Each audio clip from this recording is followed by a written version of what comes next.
1절로 4절 신약성경 316페이지가 되겠습니다. 자녀들아 너희 부모를 주 안에서 순종하라. 이것이 옳으니라. 내 아버지와 어머니를 공경하라. 이것이 약속 있는 첫 계명이니 이는 네가 잘되고 땅에서 장수하리라. 다같이 읽습니다. 또 아비들아 너희 자녀를 노엽게 하지 말고 오직 주의 교양과 훈계로 양육하라. 아멘. 오늘은 어린이 주일을 통해서 자녀를 어떻게 양육할까라는 말씀으로 잠시 생각하기를 원합니다. 사도 바울은 이 가정을 일러서 하나님의 작은 교회라고 이렇게 말씀을 하고 있습니다. 그래서 구원받은 성도들은 다 이 가정교회의 구성원들이라고 할 수가 있습니다. 바울은 그리스도의 삶의 구체적인 원리를 오늘 본문에서 밝혀주고 있습니다. 거기에 보면 가정교회 구성원들의 의무와 책임을 말씀을 하고 있고 또 골로새서에도 보면 부모와 자녀 간의 그 책임뿐만 아니라 부부 간의 의무까지도 말씀하고 있음을 볼 수 있습니다. 우리가 잘 알다시피 오늘은 어린이 주일입니다. 이 어린이 주일을 통해서 정상적으로 지켜야 하는데 정상적으로 지키지 못하는 이러한 안타까움이 증제되고 있습니다. 그래서 어린이주일을 통해서 우리 성경에도 어린이에 대한 이와 같은 성경 구절이 대단히 많이 있습니다. 시편 127편 3절 말씀에 보면 자식은 여호와의 주신 기업이요 태의 열매는 그의 상급이라고 말씀을 하고 있습니다. 우리는 이 시간에 어린이 주일을 통해서 우리의 가정에 축복의 선물로 주신 이 자녀들을 어떻게 양육할까? 어떻게 길러야 하나님 앞에 합당하게 길러질까라는 말씀을 통하여 잠시 생각하기를 원합니다. 먼저 4절에 보면 먼저 자녀 교육의 이 주체가 누구냐? 이것을 말씀을 하고 있습니다. 자녀 교육의 주체는 4절에 아비들아 너의 자녀를 노엽게 하지 말고 오직 주의 교양과 훈계로 양육하라 했습니다. 여기 아버지들아 어머니들아 이렇게 하지 않고 아비들아고 한 것은 아버지만을 해당하는 말이 아니라 아버지와 어머니를 합하여 이와 같이 말하는 내용이다 라고 할 수가 있습니다. 그 이유는 우리가 흔히들 말하기를 형제라는 말 속에 그것은 자매까지도 포함하고 있는 내용임을 볼 수가 있습니다. 부모는 자녀 교육의 주체다 이러한 말씀이 되겠습니다. 특히 히브리 민족의 가정에 있어서 교육에 있어서는 더욱 그러합니다. 히브리 민족은 가정이 주된 교육기관입니다. 오늘날의 시대가 발달해서 학교도 세워지고 여러 가지 발전이 되었지만 당시 유대 민족에서는 가정교육이 가장 큰 교육으로 삼았습니다. 그러니까 학교 교육은 가정교육보다 뒤떨어지는 이런 상황입니다. 그래서 가정에서 이와 같이 생활 속에서 교육이 이루어지고 있다는 것을 알 수 있습니다. 교육의 주체는 부모입니다. 부모들이야말로 최초의 교사요 최후의 교사라고 할 수 있습니다. 그들의 교육은 어디에서부터 시작이 되느냐? 유아교육에서부터 시작된 것이 히브리인들의 교육의 특색이라고 말을 할 수 있습니다. 그들의 교육 내용은 하나님께 대한 신앙입니다. 다른 말로 표현하면 종교 교육을 일삼고 있다 이겁니다. 여기부터 출발을 하고 있습니다. 아마 하나님의 뜻을 찾는 교육이라고 함이 적절한 표현이라고 할 수 있습니다. 저들은 말하기를 나로 하여금 여기서 우리가 일을 하지 않을 수 없게 하시는 하나님의 뜻이 무엇인가 하는 이러한 질문은 히브리인들의 뿌리 깊은 사상 중에 하나라고 할 수 있습니다. 히브리 민족의 이 종교 교육에서 가장 두드러진 이 특징은 바로 가정 중심의 교육을 하고 있다는 것입니다. 가정을 통해서 하나님을 깨닫고 배우게 되는 겁니다. 하나님의 뜻을 자녀들에게 펼쳐줌으로써 목적으로 한 가정의 교육은 세 가지 기본 방침이 있다고 말할 수 있습니다. 그것은 첫째로 그들의 가정 교육은 그대로 직업 교육이다 라고 할 수 있습니다. 부모들은 자녀들에게 단지 직업이나 가사만을 가르치지는 않습니다. 이 일을 통해서 하나님이 왜 너를 이 세상에 태어나고 하나님이 왜 너를 불러서 했냐 소명의식을 가르치고 그리고 바로 천직의식을 가르칩니다. 직업은 하나님이 주신 것이다 이렇게 가르쳐요. 그래서 자신에 대한 하나님의 뜻을 깨닫도록 교육하는 것이 가정교육입니다. 랍비들의 격언에 보면 자기 아들에게 기술을 가르치지 않는 사람은 자기 아들을 도둑질을 가르치는 것과 똑같다 이렇게 말을 하고 있습니다. 랍비들은 직업교육과 율법교육을 동등하게 생각을 했다는 말입니다. 두 번째는 가정교육의 또 다른 방법은 자녀들의 행위를 조종하는 이와 같은 역할을 해야 합니다. 이 말은 엄격한 체별 형벌 형식의 교육을 말합니다. 그래서 잠언 13장 24절 말씀에 초다를 아끼지 말아라고 말씀을 합니다. 우리나라 교육의 실패가 바로 이 초달이 없어진 겁니다. 이 매가 없어진 거예요. 매가 없어지니까 교육의 실패라고 말을 할 수 있습니다. 그러니까 아이들이 부리장머리가 없게 되고 어른을 몰라봅니다. 종격이 무엇인지 알지도 못하고 스승을 아주 우습게 생각하는 이러한 상황이 벌어집니다. 요즘 우리 학교가 이제 이 재판소가 세워졌거든요. 재판소에 벌써 이제 두 번 재판을 받았습니다. 첫날 재판할 때는 별로 이제 애들이 순전한 애, 그래도 폭력적인 애들이 좀 순전한 애가 와서 그냥 잘 넘어갔습니다. 그리고 처음이니까 또 신경도 쓰고 경찰도 오고 뭐 이렇게 다 했어요. 그 두 번째 지난주에 했는데 한 놈이 와가지고 뭐 발로 차고 뭐 문을 발로 차고 이러더라고. 그래서 내가 나오고 이놈이 와 내 기다린 지가 막 1시간이 됐는데 왜 아직도 재판 안 하냐고 막 그러더라고. 그 인솔 교사가 여선생이에요. 여선생이 어쩔 줄 몰라요. 그런데 우리 또 장학사가 세 사람인데 남자 장학사 하나 있고 여자 장학사가 둘이에요. 근데 이 여자 장학사가 이제 담당 장학사고 쩔쩔 매는 거예요. 그래가지고 저거 얘마 너 이거 뭐하러 왔어? 이랬더니 장학사가 내 손을 쫙 잡고 이야기하지 말라고 가만히 있어. 여기 어디 대니 함부로 이렇게 발로 차고 그러냐. 니만 사냐? 여기 니만 생활하냐? 그래서 여기 교육성 지원들이 몇 명인데 니 맘대로 했냐? 막 그랬더니 나중에 그러니까 이름이 좀 억압을 좀 받았다고 그러니까 죄송합니다 그러더라고. 그래서 내가 이제 퇴근하고 나올 시에 이름이 기타가 와서 인사 안해 가십시오 이러더라고. 그러니까 저래가 되겠냐. 내가 이래가지고 안 됩니다. 재판소 이래가지고 다 배니까 애들 다 배니까 차라리 여기다가 전문 상담사를 하나 도와가지고 그 아이들 앞으로 장래를 생각해서 잘 양육하고 이래야 되면 출발은 가정이 문제입니다. 그랬더니 장학사도 끄떡끄떡거리고 앞으로 왜 할지 모르겠습니다만 자관 그러더라고요. 그러니까 이 아이들이 학교에서 폭력적인 아이들이 와가지고 재판받는데 고분고분할 리가 없죠. 왜 그러냐면 원고와 피고가 뭐 분리가 되고 그런데 그 원고가 가만히 있겠습니까? 뭐 피고는 뭐 쩔쩔매고 뭐 이런 상황이죠. 그러니 문제는 어디서부터 시작되느냐. 학교 교육이 실패다. 저는 그렇게 생각합니다. 왜냐하면 학교에 매가 있어야 돼요. 매가 없어진 이것이 실패의 큰 요인이다. 잠언 13장 24절 말씀에 초다를 아끼지 말라고 했거든요. 어린아이는 무조건 때리는 말이 아니에요. 잘못했을 때 이 매로 경책을 해야 됩니다. 근데 이게 없어져 버렸어요.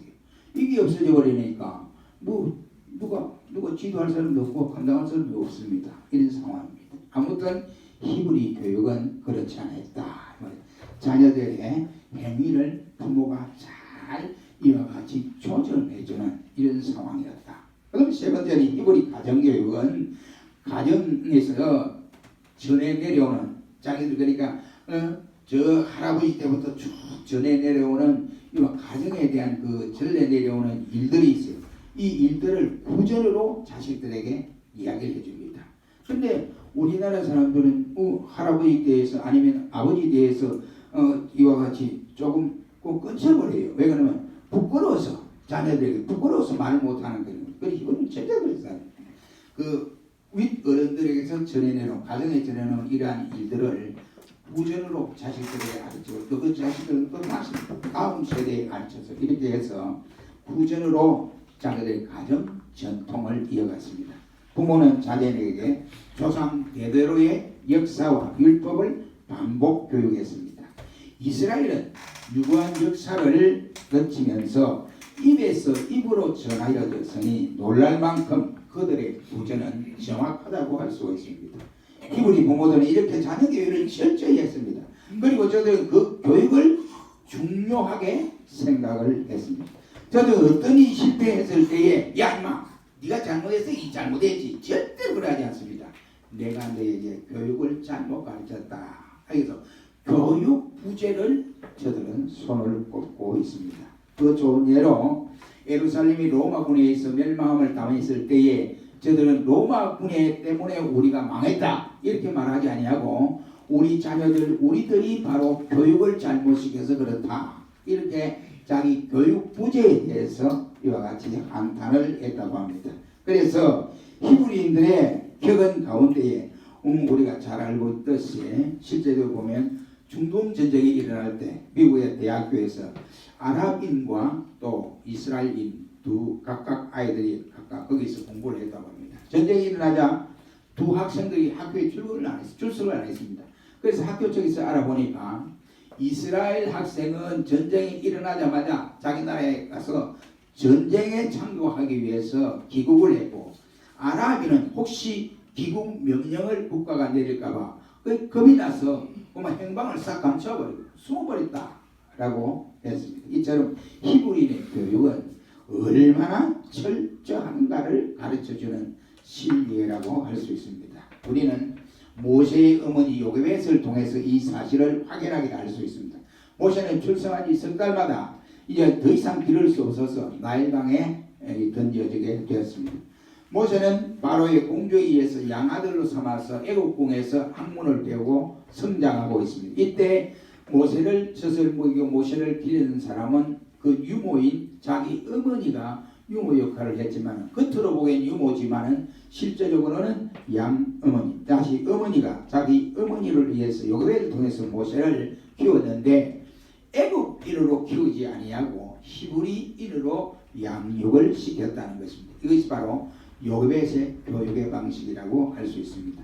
사랑하는 성도 여러분, 우리의 부모는 우리 품에 안긴 자녀들을 이렇게 가르쳐야 할 사명과 책임이 하나님께로부터 받았습니다. 그래야 오늘 본문에 아비들아 이렇게 말했거든요. 그렇다면 아이들을 언제부터 가르쳐야 되느냐? 이 문제입니다. 몇 살 때부터 아이들을 이와 같이 교육을 시켜야 하느냐 하는 것입니다. 그래서 히브리 여인 한 사람이 라피를 찾아가서 우리 아이를 언제부터 교육을 시키면 좋겠습니까? 라고 물었는데 라피가 하는 말이 당신 자녀가 지금 몇 살입니까? 물으니까 이제 2살 정도 됩니다. 이러니까 그 라피가 하는 말이 2년이 늦었군요. 교육이 늦었다 이 말이에요. 그러니까 태아 교육부터 교육을 시켜라 이런 말이 되겠습니다. 교육은 어릴 때부터 시켜야 돼요. 태아 교육부터 시켜야 됩니다. 그래서 우리 한국에도 옛날 우리 선조들이 지혜로웠다라고 생각합니다. 며느리가 임신을 하게 되면 좋은 것만 보아라. 나쁜 것은 보지 말아라. 좋은 음식만 먹어라. 잠을 잘 때도 잘 자야 된다. 누구를 위해서? 뱃속에 있는 아이를 위해서. 그렇게 이와 같이 했습니다. 아마 이것이 태아 교육이 아닌가 생각을 합니다. 두 번째는 4절에서 아비들아 너희 자녀를 노엽게 하지 말고 했습니다. 자녀 교육의 방법에 대해서 말씀을 해주고 있습니다. 어떻게 이와 같이 교육하는 것이 자녀들에게 올바른 교육이냐 이 말이에요. 부모가 자녀를 다스리고 가르칠 때에 권위로 다스린다든지 아니면은 억압해서는 절대로 안 됩니다. 비록 나이가 어릴지라도 인격적으로 다스려라 이런 말. 골로새 3장 21절 말씀에 아비들아 너희 자녀를 경록해 하지 말지니 낙심할까 함이라 했습니다. 우리 부모는 자녀를 화나게 해서도 안 되고 자녀들에게 원망을 들어서도 안 됩니다. 요컨대 부모는 정당한 방법으로 자녀를 양육시켜야 됩니다. 너무 과잉 보고를 한다든지 아니면 편애를 한다든지 가혹한 후중이나 분풀이에 체벌을 한다든지 지나친 요구 등등 모두가 자녀 교육에 무익한 것들밖에 되지 않습니다. 서양 경영에 이런 말이 있습니다. 여자와 어린아이는 질그릇과 같다. 유리그릇과 같다. 이런 말이 있습니다. 이 마찬가지로 자녀들을 조심스럽게 다루라는 말입니다. 요즘은 핵가족이 대부분을 이루고 있는 시대입니다. 아이들이 기가 죽을까 봐서 매를 들지 않는 우리들의 경우도 다반사입니다. 요즘 시대에 누가 매를 가지고 아이들을 지도하고 때립니까? 원시 시대가 아닙니까? 이런 말을 하고요. 그래서 요즘 시대가 어떤 시대인데 아이들에게 매를 칩니까? 이런 말들을 많이 하고 있습니다. 그러나 요즘 그것을 반영해서 학교에서도 매가 없어진 지 오래되고 가정에서도 매가 없어진 지 오래됐습니다. 그러나 우리 성경은 체벌에 대해서 하지 말라 이렇게 하지를 않습니다. 아무튼 체벌이 사라진 요즘 세상에서 보면 요즘 아이들이 싸가지가 없어요. 그래서 싸가지가 없으니까 그리 커가니까 아무렇게나 대됩니다. 그리고 또 부모의 입장에서도 하는 말이 야 이놈아 공부 좀 해라. 왜 그렇게 공부 안 하느냐. 다른 애 한 봐라. 네 친구 아무개는 공부도 잘하더만. 그래 부모의 속을 안 쓰이더만. 니는 가와 비교하면 니는 똥통이야. 머리가 똥통밖에 없어. 절대로 그런 말 해서 하는 겁니다. 아이에게 가르치면 하나님이 너를 이 세상에 태어나게 한 목적이 있어. 그러나 너를 통해서 하나님이 영광을 받으실 거야. 그러니 걱정하지 말고 신앙으로 잘 양육받고 네가 해야 할 일을 바로 찾아야겠다. 이렇게 가르쳐야 돼요. 절대로 비교 모르겠어는 안 됩니다. 그 다음에 세 번째는 4절 말씀에 보면 자녀 교육을 적극적인 방법으로 제시해 주는 말씀을 하고 있습니다. 오직 주의 교양과 훈계로 양육하라 이렇게 말씀을 합니다. 이 교양이란 말은 징계를 통해서 잘못된 것을 이와 같이 교정시킨다 이런 말이에요. 이 다른 말로 말하면 체벌입니다. 체벌. 매를 말씀을 하고 있고 훈계란 충고를 말합니다. 하나님 말씀에 이거는 우리 신자로서 아니잖아. 정신 차려야지. 엄마가 이래야 되는데 야마! 이러면 막 큰 소리부터 먼저 치면 안 돼요. 그럼 아이들이 절대로 부모 말에 순종하지 않습니다. 그래서 우리 성경은 주의 교양과 훈계로서라고 말씀을 합니다. 이 말은 자녀 교육은 주님의 가르침을 실제로 적용하라 이런 말이에요. 온유와 간용으로 교육하신 주님을 본받으라 이 말이에요. 칼빈은 말하기를 자녀들을 사랑스럽고 소중하게 양육해야 한다라고 말을 했습니다. 하나님께서 우리 가정에 축복을 주신 자녀들을 믿음으로 잘 양육해야 할 책임이 누구에게 있느냐? 우리 부모에게 있습니다. 이스라엘은 아이들이 이 장애자가 태어나잖아요. 장애자가 태어나면 그 아이에게 하나님이 네 생명을 주었어. 아버지 어머니를 통해서 너에게 생명을 주신 거야. 이렇게 가르칩니다. 근데 우리나라는 얘 차라리 지금 죽었으면 낫지만 죽어버릴 거야. 네가 말하고 세상에 태어나는 이래요. 그게 완전히 틀립니다. 그러니까 왜 그러느냐? 어느 부부가 이제 목사님 그 손자가 첫 아이가 태어났는데 이 손자가 장애인으로 태어났습니다. 근데 지금 나이가 벌써 이제 커서 초등학교 3학년짜리인데 이제 겨우 앉고 이제 조금 이래 움직여요. 움직이는데 얼마 어머니 아버지가 괴로워요. 괴롭습니다. 그런데 할머니가 사모가 옆에서 보니까 더 괴로운 거예요. 그 사모가 그 아이를 돌보고 있습니다. 그래서 한 날 전화 왔어요. 어떻게 하면 좋겠어요? 이래요. 절대로 그 아이에게 말로 포원하지 말아요. 왜냐하면 하나님이 내게 생명을 주었다. 하나님이 너를 통해서 뭔가 할 일이 있다. 그렇지 않으면 하나님이 네 생명을 빼앗아갈 건데 때려갈 건데 하나님이 네 생명을 이때까지 주는 것은 너를 통해서 영광을 받으시고 하시는 하나님의 하시는 일이 있다. 꼭 그렇게 가르쳤어요. 미국에 그 고등학생들이 양말 공장을 해가지고요. 이 아이가 지능 지수가 떨어져요. 전능아이예요. 근데 이 아이가 그래도 아버지 어머니를 통해서 그걸 교육받은 거예요. 하나님이 너에게 생명 줄 목적이 있다. 하나님 영광을 받으시기 위해서겠다. 이렇게 자꾸 양육합니다. 이 아이가 커서 고등학교 때 양말을 하나 사가지고 거기가 자기가 뭐 그림 삼아 이렇게 집에서 이렇게 그려가지고 인터넷에 올린 거예요. 근데 그게 막 엄청나게 팔려가지고 지금 고등학생인데 지금 가부가 됐어요. 미국에.